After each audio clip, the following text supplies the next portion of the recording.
You ever meet someone so unbelievably entitled that the entire room changes the second they walk in? Not because they're important, not because they're respected, but because everyone knows they're about to make everybody miserable. That's exactly what happened during one of the worst gym sessions of my life. I wasn't trying to start drama. I wasn't trying to embarrass anyone. I just wanted to finish my workout after a brutal day at work, shower, and go home. But one fitness influencer decided the entire gym was her personal movie studio. And apparently, the rest of us were just background extras ruining her shot. What she didn't realize was that she picked the absolute wrong moment and the wrong person to push around. And by the end of her live stream, thousands of followers heard something they were definitely never supposed to hear. If you've ever dealt with an entitled person who thought the world revolved around them, then you already know how satisfying this story is about to get. So hit that like button, subscribe, and settle in, because this is one of those rare revenge stories where karma arrives instantly, loudly, and in full surround sound. I've been going to the same gym for almost 6 years. Nothing fancy. Just a solid local gym full of regular people trying to stay healthy and survive adulthood. Construction workers, nurses, office guys, college students, parents escaping their kids for an hour. And there's this unspoken code in places like that. Wipe down your equipment. Don't hog machines. And don't make yourself everyone else's problem. Most people understand that. But apparently social media has created a special category of people who genuinely believe everyone around them exists for their content. And that evening, one of them walked through the doors. I'd already had a terrible day. Extra work dumped on me before closing. Traffic was horrible. I skipped lunch. By the time I got to the gym, I just wanted headphones, weights, and silence. The gym was moderately busy. Plates clanged in the distance, people grunted through heavy sets, and the air smelled like rubber mats and disinfectant spray. Honestly, comforting. About 40 minutes into my workout, I headed toward the free weights area for barbell squats. That's when the mood changed. A few people looked toward the entrance.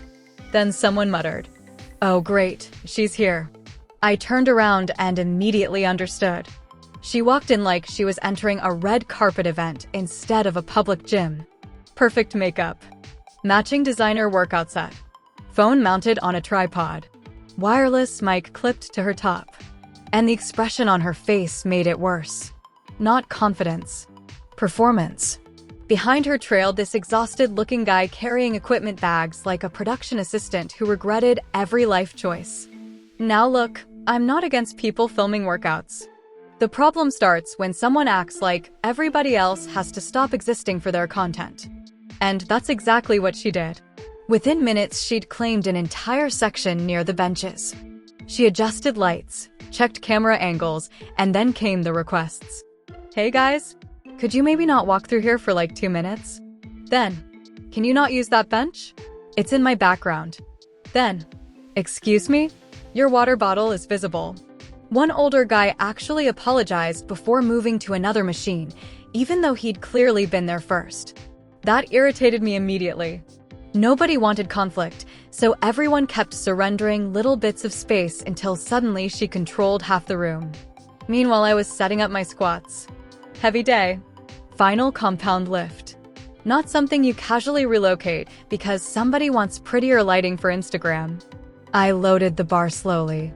Clink, clink, clink. The familiar metallic sound settled me down. That's when she noticed me. Specifically, my position relative to her camera. She stared at her screen, then walked over while I rested between sets. "Hey," she said with a fake sweet voice. "Do you mind moving a little? You're kinda in the edge of my frame." At first, I thought she was joking. The gym was crowded. Every rack was occupied. And she wanted me to move mid-workout because she didn't like me near her camera. I pulled one headphone aside. "Sorry," I said calmly. "I'm using the rack." Her smile tightened instantly. "Well, yeah, but I'm filming." The entitlement in that sentence almost impressed me. "I've got 2 sets left," I told her. She sighed dramatically. "Okay." Then she walked back and restarted her setup. Over the next few minutes, she kept making passive-aggressive comments. Loud sighs, exaggerated gestures, talking to her stream. Some people have zero awareness in public spaces. I actually laughed under my breath at that one. Meanwhile, another problem was developing. Throughout my workout, I'd been holding in gas. Not unusual after protein shakes and pre-workout. But heavy squats and digestive pressure are a dangerous combination. As I increased the weight for my final set, things became unstable. I intended to stay civilized. Then she restarted her live stream and loudly announced, "Okay guys, finally got everyone moved out of my area." I froze. People actually had shifted away from her, not because they respected her, but because they were tired of dealing with her. And somehow she interpreted that as victory. That annoyed me more than it should have. Because I hate people who use embarrassment and social pressure to control everyone around them. And in that exact moment, as I stepped under the bar for my heaviest set, a terrible idea entered my brain. The bar settled across my shoulders. Heavy. I unracked it and lowered into the squat. Every muscle tightened. Pressure built. My legs shook during the ascent. And right at the hardest point of the lift, I made a decision. I stopped holding it in. What came out was not subtle. It echoed across the entire free weights area. For half a second, the gym went silent. And, because fate has a dark sense of humor, it happened directly beside her live stream microphone. The sound bounced through the gym like an audio grenade. I racked the weight slowly, trying not to laugh. Behind me, chaos erupted. Oh my god. No way. Someone dropped a dumbbell because they were laughing too hard. I turned around. And the influencer's face. Pure horror. Not because of the fart itself, but because she instantly realized thousands of followers probably just heard it live. Her phone was still streaming and comments were exploding across the screen. Meanwhile, several gym members had completely lost composure. One guy leaned against a machine wheezing with laughter. And the best part? Nobody blamed me. Because everyone knew she'd created the situation herself. She stared at me in disbelief. "You are disgusting." I pulled my headphones off calmly. "What?" "It's a gym." The guy near the dumbbells nearly collapsed laughing. Her face turned bright red. "You did that on purpose." "Now technically. Maybe. But proving intent in fart court is difficult." I shrugged. Heavy squats. Then I picked up my towel and wiped down the bar like nothing unusual had happened, which somehow made it even worse for her. Behind her, comments were flooding the live stream. "Bruh. Gym guy won. Unmute this stream." At that point, even people across the gym were laughing. Not cruelly. More like collective release. Because everyone had been quietly annoyed with her for the last hour. She ended the live stream abruptly.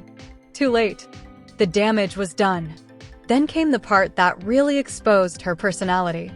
She stormed toward the front desk demanding staff do something. The manager walked over looking exhausted. "What seems to be the problem?" She pointed dramatically at me. "She sabotaged my stream." The manager looked at me, then at the squat rack. "What exactly did she do?" She opened her mouth. Paused. Finally, she snapped. "She farted on camera." Silence. The manager blinked twice. "Well," he said carefully, "it is a gym." I had to bite the inside of my cheek to stop smiling. Her jaw dropped. "So you're not going to do anything?" And then the manager delivered the killing blow. "Ma'am, people are allowed to exercise here." That sentence completely destroyed the fantasy she'd built in her head. She grabbed her tripod aggressively while muttering under her breath. The assistant avoided eye contact with everyone. As she packed up, random laughter kept erupting around the gym whenever somebody remembered what happened. By then, I'd finished wiping down my station. Workout complete. Mission accomplished accidentally on purpose. I headed toward the locker room when one of the older regulars, the same guy she'd pushed off a machine earlier, called out, "Hey, buddy." I turned. He gave me a solemn nod. Outstanding set. The nearby section exploded laughing again. Even I lost it at that point. Not because fart jokes are peak comedy. Okay, maybe partly because of that. But mostly because everyone had spent the last hour tolerating someone selfish and entitled. And for one glorious moment, the spell broke. Nobody feared upsetting her anymore. She was just another person in a public gym. I honestly thought that would be the end of it. But the next morning, I woke up to messages from friends. One simply read, "Bro, is this you?" Attached was a clip. Someone had screen recorded the live stream before she deleted it.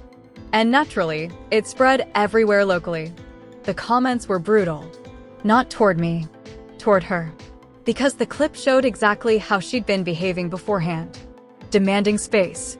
Complaining about people existing near her. Acting superior. And then, boom.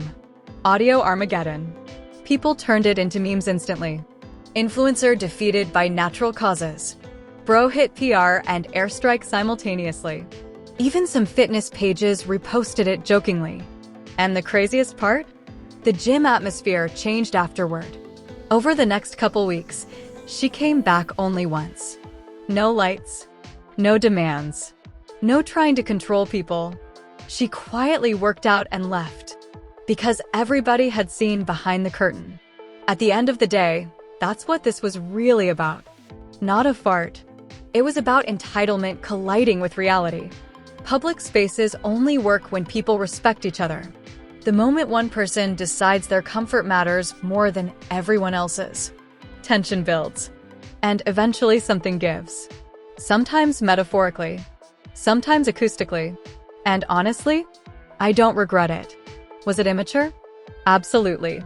But after watching someone bully an entire room because she thought social media made her important, that moment felt weirdly satisfying. Like the universe itself got tired of her nonsense and chose me as the instrument of karma. For weeks afterward, people at the gym kept referencing the incident. Someone struggling through heavy squats would say, "Careful, don't go viral." Or somebody setting up a tripod would immediately get, "Yo, watch out for rack 3.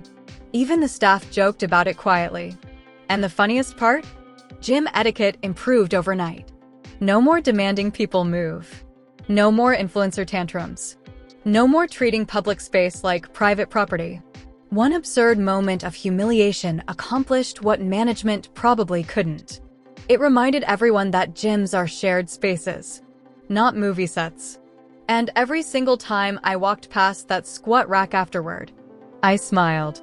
Because somewhere out there, there's still probably a deleted live stream clip floating around the internet, featuring the exact moment karma arrived at full volume. You know, karma doesn't always arrive through elaborate master plans. Sometimes it's not revenge schemes or dramatic speeches. Sometimes it's just the universe finding the funniest possible way to humble someone who desperately needed it. And honestly, those are usually the most satisfying stories of all. If this story made you laugh, hit that like button and tell us in the comments. What's the most ridiculous case of public entitlement you've ever witnessed? And if you want more satisfying revenge stories, workplace karma, entitled people getting humbled, and unforgettable Reddit tales, subscribe now and turn on notifications so you never miss the next story.